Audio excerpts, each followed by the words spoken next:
তো সাইয়েদনা সুলাইমান বললেন, আল্লাহ, গোটা বিশ্বের সব প্রাণীকুল, পশুকুল, পক্ষীকুল, জিনকুল সবাইকে আমি একবেলা লাঞ্চ খাওয়াবো, দুপুরের খাবার। আল্লাহ বললেন, নো সুলাইমান, এটা তোমার কাজ না, এটা আমার কাজ, তুমি পারবা না। সাইয়েদনা সুলাইমান বললেন, আমার মনে বড় শখ, আমি যদি একবেলা সবারে মেহমানদারি করাইতে পারতাম, আমার কলিজাটা ঠান্ডা হয়ে যেত। আল্লাহ বললেন, ওকে, ট্রাই করে দেখো পারো কিনা।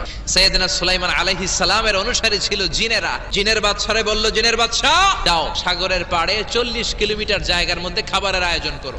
জিনের বাদশা বিশাল বিশাল ডেক পাতিল নিয়ে সমস্ত জিনদেরকে নিয়ে রান্না বান্নার কাজ শুরু করলো।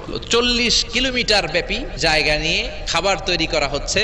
সব যখন রান্না শেষ, চলে এলো সেই মহেন্দ্রক্ষণ। ইন দ্য মিন টাইম সাগরের ভেতর থেকে এক বিশাল আকৃতির তিমি মাছ করে ডেকে বলল, সুলাইমান, খাবার দাও।